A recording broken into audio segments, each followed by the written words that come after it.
आपसे लेते रहेंगे। फिलहाल डिप्टी सीएम दिनेश शर्मा जुड़े हुए हैं, आइए आपको सुनवाते हैं क्या कुछ कह रहे हैं। देवरस शोध पीठ है।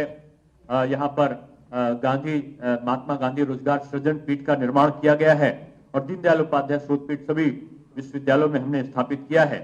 हमने नकल न हो इसके जहां प्रयत्न किए वहां शुल्क नियंत्रण अधिनियम पहला हमारा अधिनियम है जो माननीय सुप्रीम कोर्ट तक आ गया है और मुझे इस बात की प्रसन्नता है कि सभी न्यायालयों के द्वारा लोगों ने इसका जो विभिन्न संस्थाएं थी उन्होंने अपना अपना विरोध दर्ज कराया, तो उसके बावजूद हमारा शुल्क नियंत्रण अधिनियम सफलतापूर्वक संपादित हुआ उत्तर प्रदेश में। और आज 3 साल हो गए हैं। 3 सालों में उत्तर प्रदेश में जो शुल्क वृद्धि है कोरोना के संक्रमण को देखते हुए, अभी ये तीसरा साल था। 2 सालों में हमने शुल्क वृद्धि नहीं होने दी थी, ये तीसरा साल था। और अभी हमने चुनाव आचार संहिता लागू होने से पहले इस बात के आदेश जारी किए कि किसी प्रकार का शुल्क की वृद्धि कोरोना के संक्रमण को देखते हुए न हो। यानी उत्तर प्रदेश में सस्ती शिक्षा, सुलभ शिक्षा, पारदर्शी शिक्षा, नई शिक्षा नीति के माध्यम से रोजगार परक शिक्षा को हमने आत्मसात किया और इसके माध्यम से जो कोरोना का संक्रमण आया था, हमने इस आपदा को भी सकारात्मक लाभदेयता में परिवर्तित किया और हमने सभी विद्यालयों में फार्मेसी का, नर्सिंग का, विश्वविद्यालयों में हमने उनके कोर्सेज शुरू किए, पाठ्यक्रम शुरू किए, जिससे अगर जैसे कोरोना में अभी हमने वैक्सीन बनाई, वैक्सीन का टीका इतने बड़े संख्या पे, करोड़ों की संख्या पे कैसे लगे, एक चुनौती थी और विपक्ष कह रहा था कि कोरोना के आपने वैक्सीन तो बना ली लेकिन टीका कौन लगाएगा।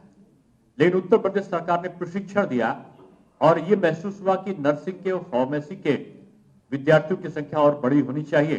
उसको देखते हुए भविष्य के उसमें हमने इसमें भी रोजगार परक पाठ्यक्रम में भी इसको शामिल किया है, जैसे ज्योतिष है, कर्मकांड है, योग है, प्राकृतिक चिकित्सा है, आयुर्वेद है, इनको भी हम लोगों ने उसमें जोड़ा है।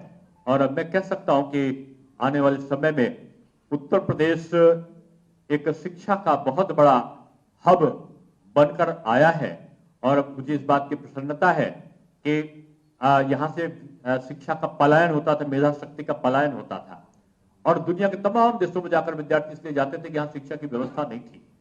5 सालों में हमने जो किए हैं, अभी आप जानते हैं कि हमारे कई निजी विश्वविद्यालय जो है वो टॉप रैंकिंग में आए हैं।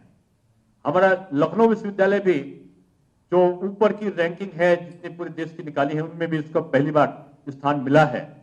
और इसी तरीके से हमारा कोशिश है कि अच्छे विश्वविद्यालय यहां पर हों और आज 14 से ज्यादा देशों के लोग हमारे निजी विश्वविद्यालयों में और हमारे विश्वविद्यालयों में वहां के विद्यार्थी आके अध्ययन कर रहे हैं। यानी पहले हम पलायन करते थे, अब विदेशों से आकर लोग यहाँ पर अध्ययन और अध्यापन में संलग्न हो रहे हैं।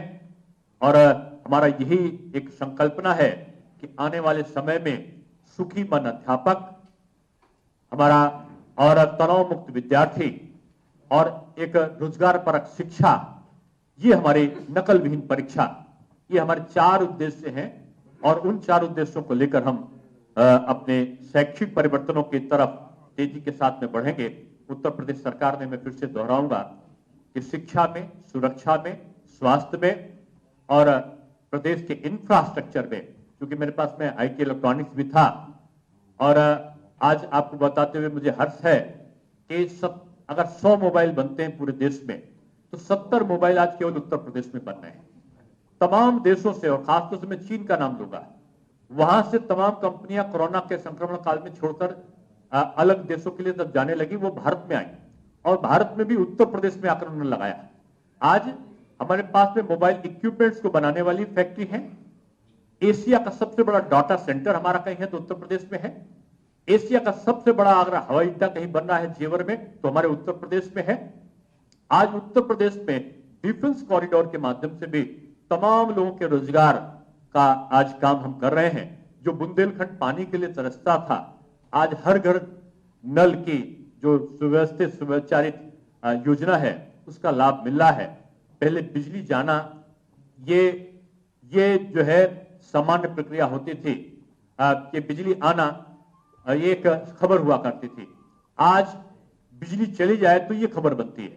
18 से 22 घंटे गांवों में, 24 घंटे शहरों में बिजली का संकल्पना भी हमने पूरा किया है। यानी दूसरे शब्दों में हम कहें कि विपक्ष मुद्दा विहीन है। विपक्ष का मुद्दा केवल अपराधवाद, केवल गुंडाराज का जो उनके अपने संस्मरण है वो है। जब चुनाव आते हैं तो विपक्ष चुनाव के आते ही अपराधवाद और गुंडाराज का। डिप्टी सीएम को आपने सुना, उन्होंने बीजेपी सरकार की उपलब्धियां गिनाई, जिसमें शिक्षा, स्वास्थ्य, रोजगार को उन्होंने शामिल किया है। डिप्टी सीएम ने बताया है कि उत्तर प्रदेश में सरकार ने कितना काम किया, पूरा इंफ्रास्ट्रक्चर के बारे में उन्होंने जानकारी दी। कहा हर मोर्चे पर सरकार सफल साबित हुई है।